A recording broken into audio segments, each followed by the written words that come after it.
Hello students, in this video we'll discuss chapter number 11, The Revolt of 1857. बेटा ये जो revolt है 1857 का, इसे दो और नामों से जाना जाता है।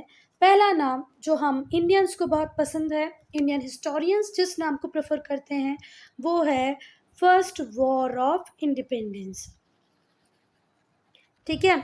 जो सेकेंड नेम है जो ब्रिटिश हिस्टोरियंस को बहुत पसंद है वो है सिपॉय म्यूटनी। ठीक, कोई बात। तो कितने नामों से जाना जाता है रिवोल्ट ऑफ 1857? दो और नामों से भी जाना जाता है, फर्स्ट वॉर ऑफ इंडिपेंडेंस और सिपॉय म्यूटनी। तो बेटा क्या पढ़ने वाले हैं इस चैप्टर में हम लोग? तो पहले हम रीजंस को जानेंगे कि वो कौन से रीजंस थे, क्या कारण थे जिनकी वजह से रिवोल्ट हुआ 1857 में। फिर ये रिवोल्ट कैसे स्प्रेड होता गया place to place, then the nature of the revolt of 1857। ये सब हम इस चैप्टर में पढ़ेंगे। हम 1857 को डिस्कस करें उसके पहले ये डिस्कस करेंगे कि भाई इंडिया 1856 में कैसा था। तो 1856 में जो ब्रिटिश थे उन्होंने लगभग पूरे इंडियन सब कॉन्टिनेंट को कंट्रोल कर ही लिया था। मैक्सिमम एरिया को डायरेक्टली कंट्रोल कर रहे थे, कुछ एरिया को इनडायरेक्टली कंट्रोल कर रहे थे, पर ऑल इन ऑल इंडियन सब कॉन्टिनेंट पे पूरी तरह कंट्रोल एस्टेब्लिश कर लिया था ब्रिटिशर्स। ब्रिटिश सक्सेसफुल रहे थे इन एलिमिनेटिंग ऑल पोटेंशियल राइवल्स।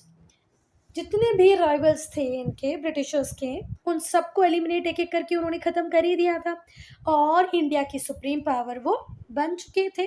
ठीक है। देखो, जब ईस्ट इंडिया कंपनी इंडिया में आई उसके साथ स्पेन, पोर्चुगल, फ्रेंच, ये सब लोग भी इंडिया में आए, पर एक एक करके ब्रिटेन ने इन सबको एलिमिनेट किया। फिर हमारे बहुत सारे किंगडम्स थे जो उस टाइम में बहुत स्ट्रॉन्ग थे, जैसे एक तो एम्पायर ही था, मुगल एम्पायर है, मराठा किंगडम था, राजपूत से धीरे धीरे करके इन्हें भी साइडलाइन किया और सुप्रीम पावर बन गए इंडिया के।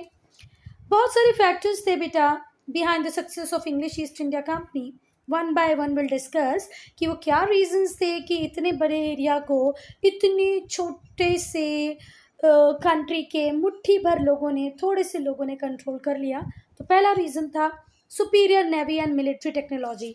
बेटा ब्रिटेन के पास सुपीरियर नेवी थी और बहुत ही बढ़िया मिलिट्री टेक्नोलॉजी थी।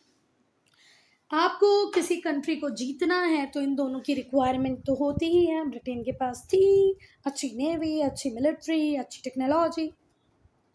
एडिकेट इकोनॉमिक रिसोर्सेज थे at the disposal of the company.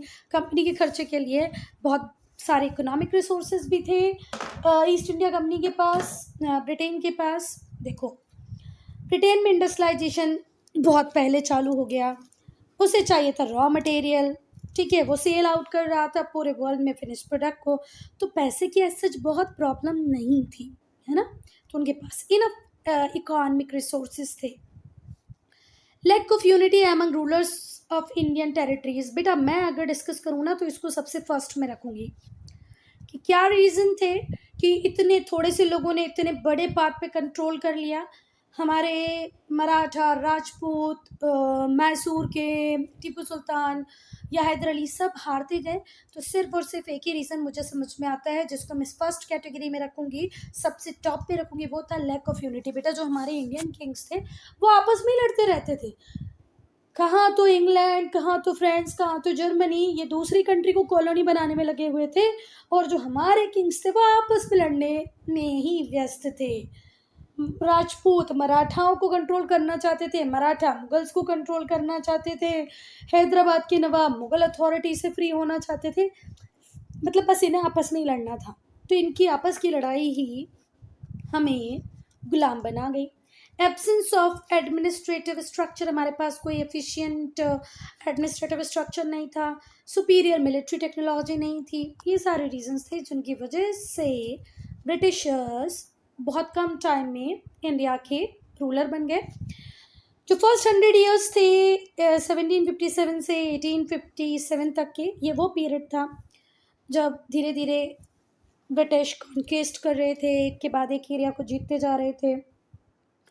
जो कंबाइंड एफेक्ट्स थे इकोनॉमिक एक्सप्लॉयटेशन के, एक्सपांशनिस्ट पॉलिसीज़ के, उनके बहुत ही बुरे प्रभाव थे बेटा इंडियन सोसाइटी के हर सेगमेंट पे। कैसे? देखो, हमारा फार्मर परेशान था, उसके ऊपर हैवी टैक्सेस इम्पोज कर दिए जाते थे। हमारा वीवर परेशान था क्योंकि ब्रिटेन से फिनिश प्रोडक्ट आ रहा था जो कि मशीन मेड था। हमारे ज़मींदार तो अलगदार परेशान थे क्योंकि उनसे कभी भी उनके ज़मींदारी राइट्स ले लिए जाते थे। किंग्स क्वींस परेशान थे क्योंकि कभी भी उनका किंगडम उनसे छीन लिया जाता था। It means whatever policies they were using वो सारी ही एक्सप्लॉयटेटिव थी, और एक दो के लिए नहीं थी बेटा, पूरे इंडियन सोसाइटी के हर सेगमेंट के लिए थी। Rebellions and protest movement against foreign domination were not uncommon. देखो, हर व्यक्ति अपने हिसाब से बहुत कुछ ट्राई कर रहा था, पर मिलके ट्राई नहीं कर रहे थे। जब मेरे ऊपर अटैक हुआ तो मैंने ट्राई किया, आपके ऊपर अटैक हुआ तो आपने ट्राई किया, पर ऐसा कभी नहीं हुआ कि जब आपके ऊपर अटैक हो रहा था तो मैंने सोचा कि चलो यार मैं इसका साथ दे देती हूँ। ऐसा नहीं था, लैक ऑफ यूनिटी थी। तो रिबेलियंस प्रोटेस्ट मूवमेंट बहुत कॉमन थी इस पीरियड में, but they were local and scatter. थोड़े से लोग, मतलब जो लोकल पीपल होते थे वो ज्वाइन करते थे, एक वास्ट इम्पैक्ट इनका था ही नहीं। स्कैटर थी, छोटे छोटे पॉकेट्स में होती रहती थी, मतलब स्कैटर्ड थी, स्मॉल लेवल पे हो रही थी, और लोकल लोगों का ही इन्वॉल्वमेंट था।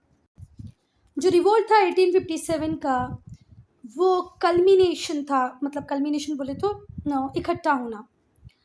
बहुत सारी चीज़ें इकट्ठी होती जा रही थी, बहुत पॉपुलर डिस्कंटेंट था, फार्मर परेशान, क्राफ्ट पर्सन परेशान, वीवर परेशान, ज़मींदार परेशान। तो इन सब की डिस्कंटेंट का मतलब होता असंतोष का कल्मिनेशन था revolt of 1857, the rising wave of antagonism against the British rule. बेटा ये जो वर्ड है एंटेगोनिज्म, इसका मीनिंग क्या होता है? Feeling of hate. ये जो हेट की फीलिंग थी ब्रिटिश रूल के अगेंस्ट में, ये जो पॉपुलर डिसकंटेंट थे अमंग्स द पीपल, इन सब का कल्मिनेशन था रिवोल्ट ऑफ 1857। अब हम कॉजेस डिस्कस करेंगे। तो बेटा जो रिवोल्ट ऑफ 1857 था वो रिजल्ट था डीप रूटेड कॉजेस का, that touched all section of the Indian society. Indian society के सारे सेक्शंस को टच करता हुआ डीप रूटेड कॉज था रिवोल्ट का। ठीक है, 1857 का रिवोल्ट ऐसे नहीं हुआ था कि आज आपने मुझे एक चॉकलेट नहीं दी, मैंने गुस्से में आके रिवोल्ट कर दिया। बेटा इतना परेशान, इतना ज़्यादा परेशान हो गए थे कि अब तो इंडियंस को लगने लगा था कि करो या मरो, हमें रिवोल्ट करना ही पड़ेगा। बिल्कुल लास्ट डेड एंड पे आ गए थे, इसलिए उन्होंने रिवोल्ट किया। पहले हम लोग डिस्कस करेंगे पॉलिटिकल कॉजेस को, राजनीतिक कारण। जो एग्रेसिव नेचर था ब्रिटिश एक्सपांशनिस्ट ड्राइव का, उसकी वजह से वाइड स्प्रेड डिसकंटेंट और एंगर, लोगों के बीच में गुस्सा, लोगों के बीच में असंतोष आया, क्योंकि ये जो ब्रिटिश एक्सपांशनिस्ट पॉलिसीज़ थी ये लोग बिल्कुल एग्रेसिवली फॉलो कर रहे थे। ये भी आ जाए हमारे कंट्रोल में, वो भी आ जाए हमारे कंट्रोल में। इन द इंडियन ट्रेडिशन में वो व्यक्ति जिसका बच्चा ना हो वो अडॉप्ट कर सकता था अपने नियर रिलेटिव को एज अ सन, पर जो ब्रिटिशर्स थे उन्होंने इस बात पे सैंक्शन लगा दिया, रिफ्यूज़ कर दिया कि नहीं भैया हम अडॉप्शन को परमिशन नहीं देंगे। Refuse such an adoption by dependent ruler Indian ruler. Dependent Indian rulers मतलब जिनका कहीं ना कहीं कोई ना कोई डिपेंडेंस था ब्रिटिश के ऊपर। ब्रिटिशर्स ने कहा कि ऐसे किंगडम में अगर राजा का कोई बेटा नहीं है तो वो अडॉप्ट नहीं करेगा, वो किंगडम किसको ट्रांसफ़र हो जाएगी? ब्रिटिश को ट्रांसफ़र हो जाएगी। देखो बेटा हमारा जो इंडियन सिस्टम था उसमें ये परमिशन थी ही कि आप किसी बच्चे को गोद ले सकते हो अगर आपका अपना बच्चा नहीं है तो, पर ब्रिटिशर ने इसको रिफ्यूज़ किया कि नहीं, डिपेंडेंट इंडियन रूलर का अगर खुद का कोई बायोलॉजिकल हायर नहीं होगा, उनका खुद का बच्चा नहीं होगा तो किंगडम उनको नहीं मिलेगी, ब्रिटिशर्स को मिल जाएगी। ड्यूरिंग लॉर्ड डलहौजीज टाइम ये जो डॉक्ट्राइन ऑफ लैब्स की पॉलिसी थी ये लॉर्ड डलहौजी ने ही बनाई थी। The policy of doctrine of labs was made by home? Doctrine of labs. और ये जो पॉलिसी थी ना डॉक्ट्राइन ऑफ लैब्स की, उसके अकॉर्डिंग ही ये कंडीशन रखी गई कि if you are not having any biological heir your kingdom transfer to whom? Britishers. अपना खुद का बेटा नहीं है तो पूरा राज्य किसको मिल जाएगा? ब्रिटिशर्स को। बहुत सारे डिपेंडेंट इंडियन स्टेट्स थे, particularly those that had sign the subsidiary alliance. Dependent states किसको बोला गया बेटा? वो स्टेट्स जिन्होंने सब्सिडरी अलायंस को साइन किया था। किस स्टेट को हमने डिपेंडेंट स्टेट बोला? वो स्टेट जिसने सब्सिडरी अलायंस को साइन किया था। अगर उसकी डेथ हो जाए बिना मेल हायर के तो ऐसा स्टेट्स किसके पास चले जाएंगे? ब्रिटिशर्स के पास चले जाएंगे। सच स्टेट्स वर मर्सीलेसली अनेक्स्ड ऐसे स्टेट्स को मर्सीलेसली एनेक्स कर लिया जाएगा किस पॉलिसी के अंतर्गत, डॉक्ट्राइन ऑफ लैप्स के अंतर्गत। सतारा 1848 में, जैतपुर संबलपुर 1849 में, उदयपुर 1852 में, झांसी 1853 में, नागपुर 1854 में ये विक्टिम रहे इस पॉलिसी के बेटा। झांसी, संबलपुर, नागपुर, सतारा, जैतपुर, इन सब को ब्रिटिशर्स ने एक्वायर किया through the policy of doctrine of lapse. अब बेटा ये जो लॉर्ड डलहौजी थे ये किंगडम के इंटरनल अफेयर्स में भी इंटरफेयर करते थे। वो सारी स्टेट्स जिन्होंने सब्सिडरी अलायंस साइन कर रखा था, सब्सिडरी अलायंस लाने वाले थे रिचर्ड वेल्सले। जैसे डॉक्ट्राइन ऑफ लैप्स बनाने वाले लॉर्ड डलहौजी थे, वैसे ही सब्सिडरी अलायंस की पॉलिसी बनाने वाले रिचर्ड वेल्सले थे। तो सब्सिडरी अलायंस की पॉलिसी में क्या होता था, पहले वो सुनो। ये ब्रिटिशर्स जो हैं वो इंडियन किंगडम्स में जाके राजा को इंश्योर कराते थे कि आप अपनी आर्मी मेंटेन नहीं करो, हमारी आर्मी, ब्रिटिश आर्मी मेंटेन करो और आपको प्रोटेक्शन हम देंगे। अगर आप पे कोई भी आपका neighbour country, neighbour state attack करेगा तो विल प्रोटेक्ट यू, और इस तरीके से आप हमारे ट्रूप्स को मैनेज करो। तो ये थी सब्सिडरी अलायंस की पॉलिसी। तो इस सब्सिडरी अलायंस की पॉलिसी में जितने भी किंगडम्स थे जिन्होंने ब्रिटिशर्स के साथ पहले ये सब्सिडरी अलायंस की पॉलिसी साइन कर रखी थी, उनके इंटरनल मैटर्स में भी लॉर्ड डलहौजी इंटरफेयर करने लगे। ही used excuses like miss rule. वो बोलने लगा भाई मैं आपके किंगडम में इसलिए इंटरफेयर कर रहा हूँ क्योंकि आप मिस रूल कर रहे हैं, आप इनकॉम्पिटेंट हैं और आपकी टेरिटरी को तो मुझे एनेक्स कर लेना चाहिए क्योंकि आप तो प्रॉपर रूल ही नहीं कर पा रहे हैं। अवध को ब्रिटिश कंट्रोल में लेके आने वाले लॉर्ड डलहौजी थे, क्या बोल के कि यहाँ पर तो मिस गवर्नेंस है, मिस रूल है, आप एक इनकॉम्पिटेंट रूलर हो। अवध के जो लास्ट नवाब थे जिनका नाम था वाजिद अली शाह, उन्हें कलकत्ता एग्जाइल में भेज दिया गया और ब्रिटिशर्स ने उनकी टेरिटरी अपने हाथों में ले ली। क्या बोल के कि आप तो मिस रूल कर रहे हैं, आप इनकॉम्पिटेंट है। ठीक है। नाना साहेब जो कि अडॉप्टेड सन थे पेशवा बाजीराव टू के, ठीक है, तो ब्रिटिशर्स ने मना कर दिया कि भाई हम तुम्हें पेंशन नहीं देंगे, जब पेशवा की डेथ हो जाएगी उसके बाद हम तुम्हें पेंशन नहीं देंगे नाना साहब। क्यों? क्योंकि तुम तो गोद लिए बच्चे हो, हम अडॉप्टेड सन को तो मानते ही नहीं है, हमने तो ऐसा कभी बोला ही नहीं कि हम अडॉप्टेड सन को पेंशन देंगे। तो पेशवा बाजीराव के बाद नाना साहब की बड़ी प्रॉब्लम थी कि उन्हें पेंशन नहीं मिलने वाली थी। He became one of the important leader of the revolt, और इसीलिए उन्होंने रिवोल्ट में पार्ट लिया और इम्पॉर्टेंट लीडर बन गए। जो ब्रिटिश थे बेटा वो मुगल एम्परर को भी बहुत इल ट्रीट करते थे। बहादुर शाह टू जो थे उनके साथ बहुत ही खराब बिहेवियर करते थे britishers. His name was stuck off from the coins. He was order to vacate the red fort in Delhi and move to outskirt of Delhi to the Qutub area. देखो जो बहादुर शाह टू थे उनसे ब्रिटिशर्स ने क्या कहा, तुम भैया अब रेड फोर्ट खाली करो, कोइन से उनका नाम हटा दिया और कहा कि जाओ तुम कुतुब एरिया में जो आउटस्कर्ट है वहाँ जाके रहो, लाल किला खाली कर दो। तो बहादुर शाह टू जो माइटी मुगल एम्परर के रूलर थे उनके साथ ब्रिटिशर्स का जो बिहेवियर था वो अच्छा नहीं था। और तो और ब्रिटिशर्स ने ये डिक्लेयर कर दिया था कि बहादुर शाह जब तक हैं तब तक हैं, इसके बाद में कोई भी मुगल सक्सेसर को एम्परर का टाइटल नहीं दिया जाएगा। Bahadur Shah to last Mughal ruler माने जाएंगे, इसके बाद इनके जो सक्सेसर होंगे उन्हें किसी को भी टाइटल एम्परर का नहीं दिया जाएगा। ये जो भी ह्यूमिलिएशन था इसकी वजह से जो इंडियन रूलर्स थे वो ब्रिटिशर्स के अगेंस्ट में हो गए। ठीक है, एक करके ब्रिटिशर्स सबको अपने अगेंस्ट में करते जा रहे थे। इतनी रिप्रेसिव पॉलिसीज़ ये लोग यूज़ कर रहे थे कि कोई भी इंडियन रूलर, इंडियन ज़मींदार तौलकदार इन्हें पसंद नहीं कर रहा था। जो ब्रिटिशर्स थे वो बहुत कम रेस्पेक्ट देते थे इंडियन रूलर्स को, उन्हें कोई हेजिटेशन नहीं होता था पास ट्रीटीज़ को ब्रेक करने में। आज जैसे ब्रिटिशर्स एक्स को बोलेंगे कि हम तुम्हें सेव रखेंगे, तुम्हारी टेरिटरीज़ को प्रोटेक्ट करेंगे, बस तुम अपनी आर्मी नहीं मेंटेन करो, हमारी आर्मी मेंटेन करो। और जैसे ही ये एक्स ब्रिटिश की आर्मी मेंटेन करने लगता है, ब्रिटिश खुद ही इसके ऊपर अटैक कर देते। अब जब वो एक्स के ऊपर अटैक करेंगे तो ये जो आर्मी है तो ब्रिटिश के साथ खड़ी हो जाएगी, तो एक्स तो गया ही गया। तो सच में इन्हें बिल्कुल भी शर्म नहीं आती थी, इन्हें कोई हेजिटेशन नहीं था कि भाई पास ट्रीटीज़ को हम कैसे ब्रेक करें। फटाफट ब्रेक कर देते थे और बेचारे सामने वाले रूलर की टेरिटरीज़ को एक्वायर कर लेते थे। इस वजह से एक sense of fear, insecurity generate होने लगा इंडियन रूलर्स के बीच में। उन्हें पता था आज नहीं तो कल ये हमारी टेरिटरीज़ ले ही लेंगे। तो बेटा ये सारे थे राजनीतिक कारण, पॉलिटिकल कॉजेज, जिनकी वजह से रिवोल्ट ऑफ 1857 हुआ। अब हम डिस्कस करेंगे इकोनॉमिक कॉजेज, आर्थिक कारण। आर्थिक मतलब रिलेटेड टू मनी, फाइनेंस।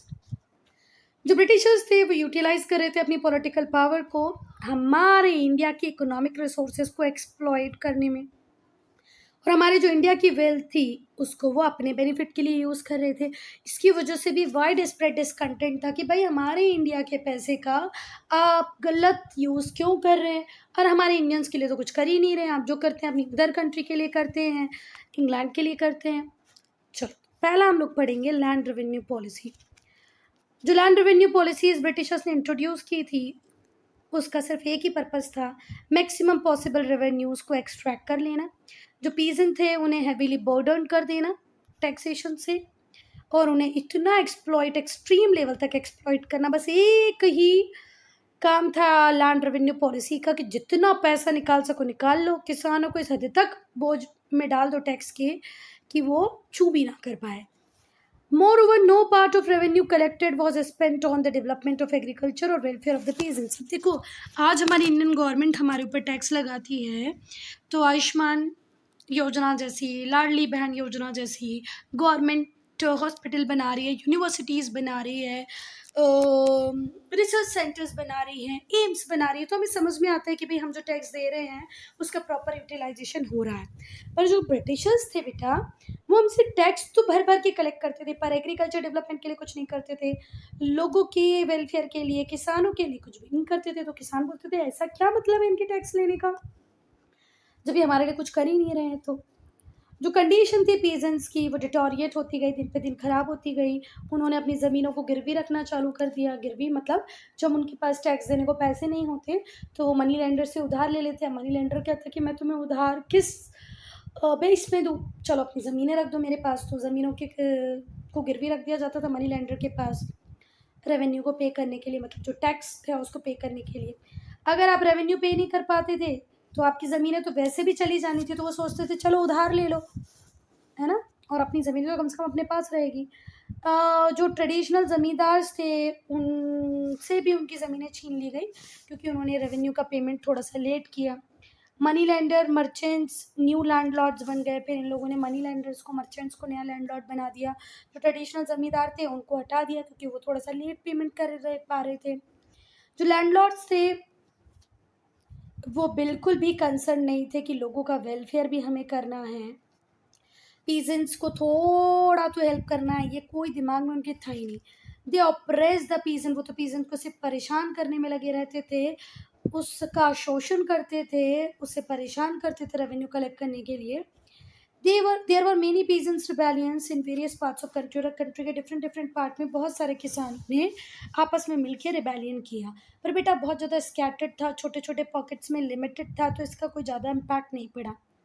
जो इकोनॉमिक पॉलिसीज़ थी ब्रिटिशर्स की उसकी वजह से लैंडलॉर्ड्स के दिमाग में बहुत डर आ गया था। Thousands of jagirs were confiscated, बहुत सारी जागीरों को सरकार ने अपने कंट्रोल में कर लिया। किसने किया ये? लॉर्ड बेंटिक ने, विलियम बेंटिक ने बहुत सारी ज़मीनों को कॉन्फिस्केट कर लिया। कॉन्फिस्केट का मतलब होता है जब सरकार ज़बरदस्ती आपकी प्रॉपर्टी छीन ले तो उसे क्या कहा जाता है? कॉन्फिस्केशन। लॉर्ड डलहौजी ने, लॉर्ड बेंटिक ने बहुत सारी हमारी ज़मीनों को ले लिया। जो स्टेट्स थे लैंडलॉर्ड के, जो भी रिटर्न डेट्स जो थी लैंड की, अगर वो उसको दिखा ना पाए, जैसे मैं ज़मींदार हूँ, मेरे पास 100 एकर्स ऑफ लैंड है, पर इसमें से 50 एकर्स के पास मेरे पास प्रॉपर पेपर्स हैं, 50 एकर्स के पेपर्स नहीं हैं, किसी रीज़न से मैंने नहीं बनवाए हैं, तो बेटा ब्रिटिशर्स कहते थे 50 एकर्स ही आपका, बाकी 50 हमारा, because you are not having any evidence to prove that this particular plot belongs to you. तो जो एस्टेट्स से लैंडलॉर्ड्स के जो फेल्ड हो जाते हैं प्रोड्यूस करने में return dates of the land, वो सरकार ले लेती, या तो आप प्रूफ कर दो, पेपर दिखा दो, नहीं तो ज़मीन हमारी। Even when the British annexed Awadh, जब ब्रिटिशर्स ने अवध को एनेक्स कर लिया, क्या बोल के कि यहाँ तो मिस गवर्नेंस हो रही है, मिस रूल हो रहा है। It confiscated the lands of several जमींदार एंड तौलकदार, उस टाइम में बहुत सारे जमींदार और तौलकदारों की ज़मीनें भी हड़प ली, किसने? ब्रिटिशर्स ने। एज अ रिजल्ट, और इसी के रिजल्ट के कारण, इसी के नतीजे में बहुत सारे लोग अवध से रिवोल्ट में खड़े हुए, ब्रिटिशर्स के अगेंस्ट में लड़े।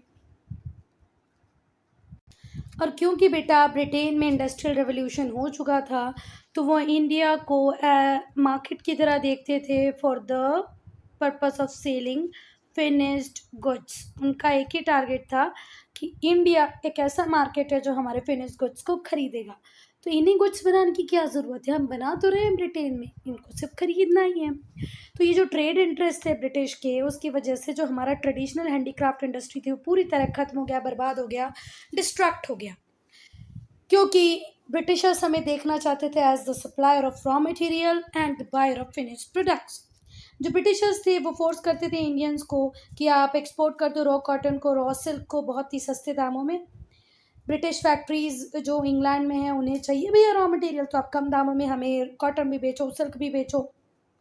जो ब्रिटिश थे वो रेडीमेड गुड्स लेके आते थे इंडिया में for the purpose of selling, और जो नॉमिनल ड्यूटी थी वो तो कभी देते थे कभी नहीं देते थे, और देते भी थे तो बहुत ही नॉमिनल ड्यूटी रेट्स थे, क्योंकि इंडिया में भी तो सरकार वही चला रहे थे लगभग, तो अपनी कंट्री से आने वाले गुड्स से कौन टैक्स लगाता है।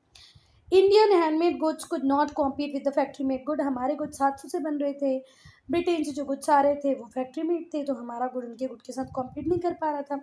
जो इंडियन वीवर्स थे, क्राफ्ट पर्सनस थे, उन्हें फोर्स किया जाता था according to the needs of the britishers. Britishers कहते हैं हम जैसा बोल रहे हैं ना वैसे ही काम करो। So our workers, craft person were forced to do according to the needs, to the desires of the company.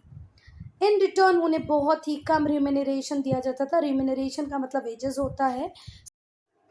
बेटा ये जो वर्ड है ना रिसेंटमेंट, इसका मतलब होता है क्रोध और नाराजगी। तो हमारे आर्टिशियंस बहुत क्रोधित थे, बहुत नाराज थे ब्रिटिशर्स से, और जो ब्रिटिशर्स थे वो कुछ भी नहीं कर रहे थे हमारी मॉडर्न इंडस्ट्रीज़ को प्रमोट करने के लिए, उन्हें कुछ पड़ी ही नहीं थी हमारी, वो तो बस हमें रॉ मटेरियल की सप्लाई की तरह देखना चाहते थे। बेटा पुराने राजा जो लोग होते थे, भले आप लोग याद करो महाराणा प्रताप का कोर्ट याद करो या हमारे अकबर का कोर्ट याद करो, इनके कोर्ट में देखो म्यूजिशियन होते थे, डांसर होते थे, पोएट होते थे, है ना, क्राफ्ट पर्सन होते थे, पेंटर्स होते थे। तो इन लोगों को राजा अपने पास रखता था, उनकी लाइवलीहुड का ध्यान देता था, इसी को क्या कहते हैं, पैट्रोनेज। पर पर जब राजा ही नहीं राजा रहा तो उसका क्या कोर्ट रहेगा, और कोर्ट ही नहीं रहा है तो क्या इतने सारे लोगों को एम्प्लॉयमेंट मिलेगी, नहीं। तो जो रॉयल कोर्ट था वो प्रोवाइड करता था एम्प्लॉयमेंट और पैट्रोनेज बहुत सारे ऑफिशियल्स को, सबॉर्डिनेट्स को, पोएट को, क्राफ्टमैन को। पर जब एनेक्सेशन हुआ इंडियन स्टेट्स का तो यहाँ पर भी अनएम्प्लॉयमेंट क्रिएट हो गई कि जो बहुत सारे ऑफिशियल्स थे उन्हें हमने काम पे रख रखा था, उनके पास कोई काम नहीं है, सबॉर्डिनेट्स के पास कोई काम नहीं है, पोएट, क्राफ्ट पर्सन, ये सब जॉबलेस हो गए, अनएम्प्लॉयड हो गए बिकॉज ऑफ द एनेक्सेशन। अब हम देखेंगे बैटल ऑफ प्लासी हुआ 1757 में, बैटल ऑफ बक्सर भी हो गया 1764 में, है ना। इसके बाद से जो ब्रिटिशर्स थे उन्होंने बहुत सारा प्रॉफिट कमाया बंगाल से रेवेन्यू कलेक्ट करके, है ना, अपने ट्रेडिंग को फाइनेंस किया, हमारे इंडियंस के लिए कुछ भी नहीं किया, हमारे इंडिया की वेल्थ को ये ड्रेन करके कहाँ ले गए, इंग्लैंड ले गए। जैसे ही इन्हें दीवानी राइट्स मिले बंगाल के, उड़ीसा के, बिहार के, उसके बाद तो इन्होंने पीछे मुड़कर ही नहीं देखा भैया, हमारा इतना एक्सप्लॉयटेशन किया कि हद ही कर दी, हमारी पूरी वेल्थ इंग्लैंड पहुंचा दी। इन द लेटर ईयर्स बाद में जो एडमिनिस्ट्रेटिव मशीनरी थी वो भी, और बाद में जब इनका पूरा राजपाट यहाँ पर बैठ गया तो इन्होंने जो ड्रेन था वेल्थ का उसके साथ किसे भी जोड़ दिया, सैलरीज को, इनकम्स को, सेविंग्स को, किसकी, ब्रिटिश ऑफिशियल्स की, जो इंडिया में ये लोग कर रहे थे।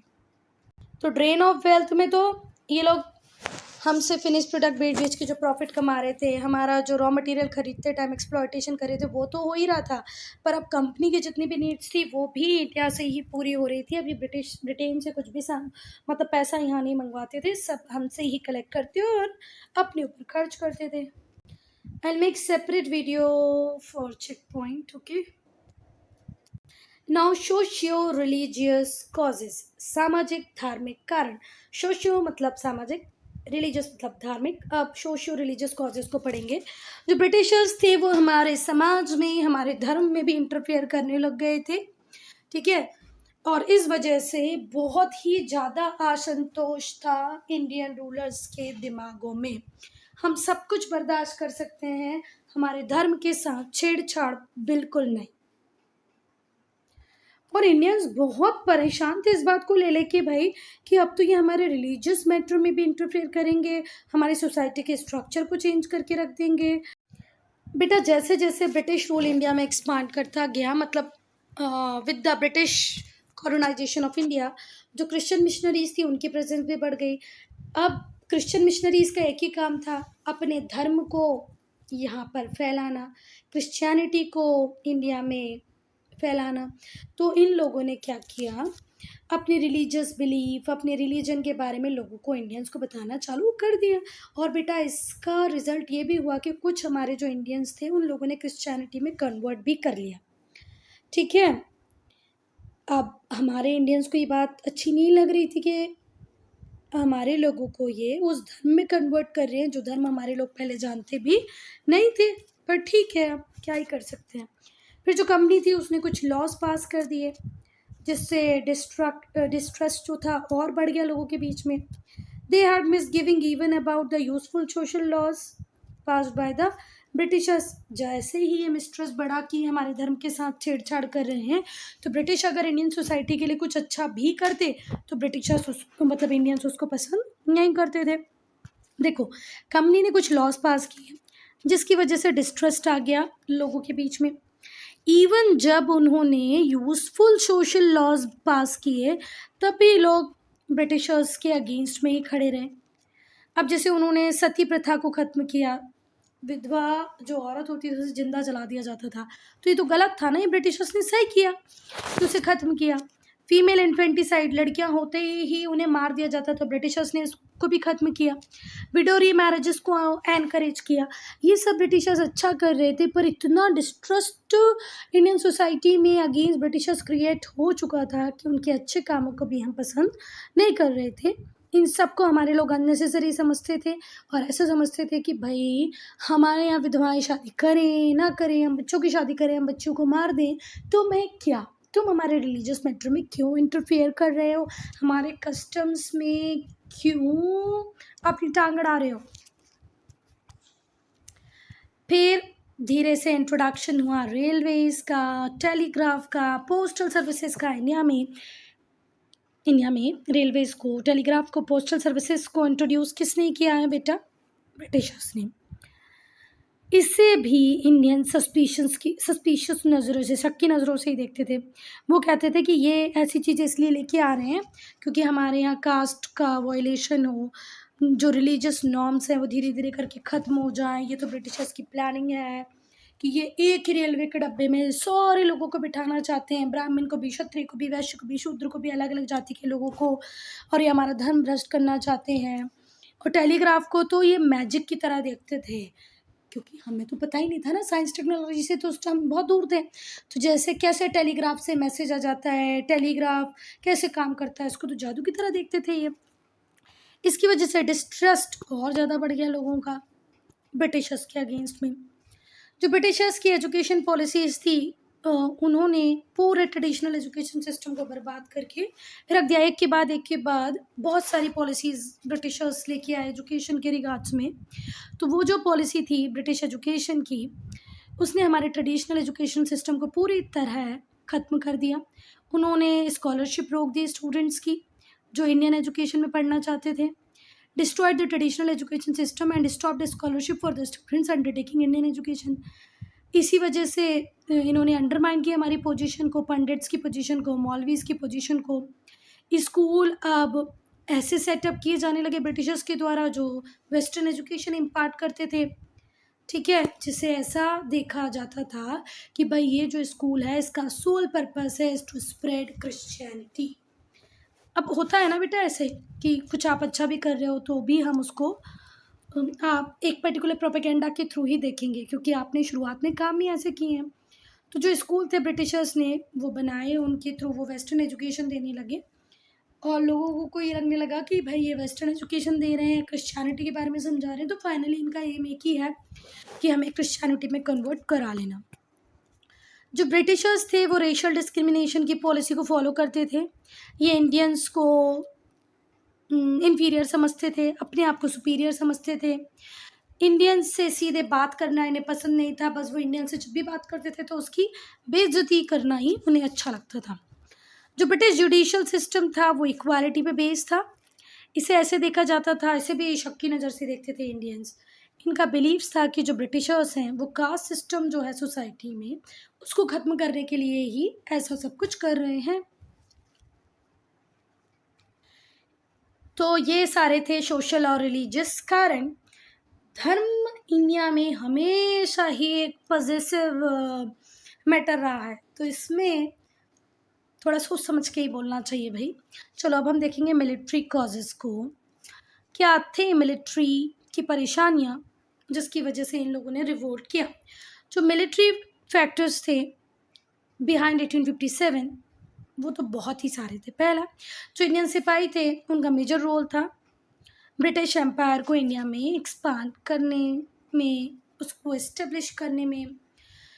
अगर इंडियन सिपाही नहीं होते तो ब्रिटिशर्स अपने रूल को एस्टेब्लिश नहीं कर पाते, अपने आप को एक्सपांड नहीं कर पाते। फिर भी इन्हें कभी अप्रिशिएट नहीं किया जाता, कभी इन्हें कोई रिवॉर्ड नहीं दिया जाता। दे वर नीदर अप्रिशिएटेड नॉर रिवॉर्डेड। इन्हें एक्सक्लूड किया जाता हाई मिलिट्री पोस्ट से। जितनी भी हाई मिलिट्री पोस्ट थी उस पर सिर्फ ब्रिटिशर्स को ही अलाउ किया जाता था, इंडियंस को ये अलाउ नहीं करते थे। ये इंग्लिश मैन के लिए रिजर्व रहती थी हाई पोस्ट। जो हाईएस्ट पोस्ट थी इंडियन सिपाही की वो सिर्फ थी सूबेदार तक, मतलब सूबेदार की रैंक तक ही हमारा इंडियन जा सकता था, उसके आगे नहीं। उसके आगे तो कौन होते थे? English man. जो इंडियन सोल्जर्स थे उनको सैलरी कम मिलती थी ब्रिटिश सोल्जर्स के कंपैरिजन में, तो इससे सोल्जर्स बहुत डिससेटिस्फाई थे कि भैया यार उन वही काम वो करें हम करें, उनकी सैलरी ज़्यादा है हमारी सैलरी कम है, ऐसा क्यों। फिर बेटा हमारे ब्रिटिश इंडियन सोल्जर्स को डिस्टेंट लैंड्स पे भेज दिया जाता था लड़ने के लिए। इससे भी वो बहुत दुखी थे कि हम डिस्टेंस प्लेसेस पे क्यों जाएं, हमें एक तो कोई एक्स्ट्रा रिम्यूनरेशन नहीं मिलता, कोई भत्ता नहीं मिलता, कोई अलाउंसेस नहीं मिलता, है ना, तो हमें नहीं जाना। इवन हमें कोई ऑनर और कोई रिवॉर्ड भी नहीं मिलता। अगर वो बैटल जीत भी जाए ब्रिटिशर्स तो हमें तो कोई रिवॉर्ड नहीं मिलता, कोई सॉरी रिवॉल्ट नहीं रिवॉर्ड नहीं मिलता, सॉरी रिवॉर्ड नहीं मिलता, हमें कोई ऑनर नहीं मिलता, तो हम नहीं जाएंगे इतनी अलग अलग जगहों पर लड़ने के लिए।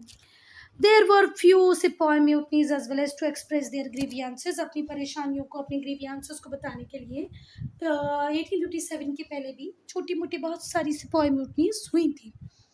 एक तो सैलरी कम दे रहे हो, हायर पोस्ट पे हमें नहीं आने दे रहे हो, हमें बाहर दूसरी दुनिया में लड़ने के लिए भेज देते हो, तो क्यों ऐसा कर रहे हो आप हमारे साथ। और इस बात से ये लोग बहुत दुखी थे।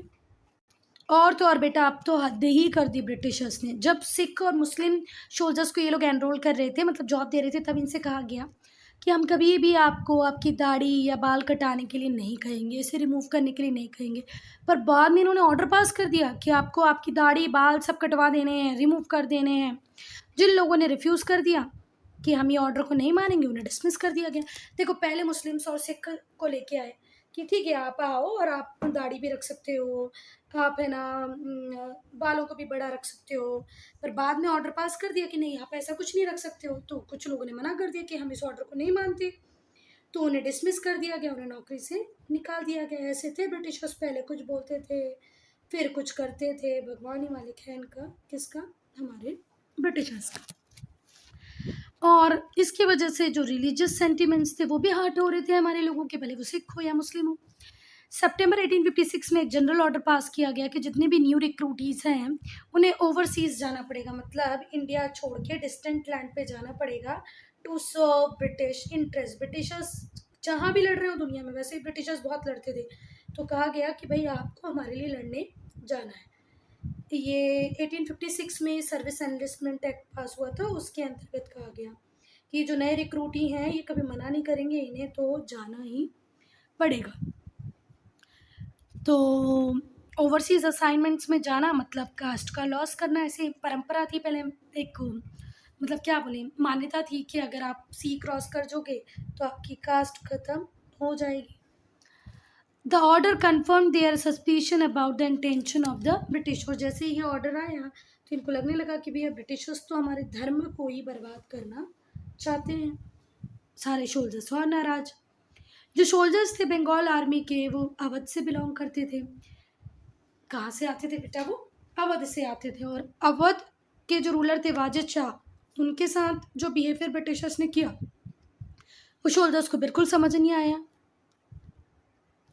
तो जो सोल्जर्स थे they felt indignant when Awadh was annexed to the British territories. जैसे ही अवध को ब्रिटिश टेरिटरीज में मिलाया गया, मिस गवर्नेंस का हवाला देके ये बात बिल्कुल पसंद नहीं आई। इंडिग्नेंट मतलब नापसंद करना, किसको? अवध के सोल्जर्स को, कि भाई हमारे रूलर को ही तुमने निकाल दिया है, तो बिल्कुल गलत बात है। अब हम पढ़ेंगे बच्चा immediate cause of revolt of 1857 पर, ये पढ़ेंगे आप लोग पार्ट 2 में, ठीक है। Student, I am ending this video here only. If you have any doubt, any problem, to write in comment section.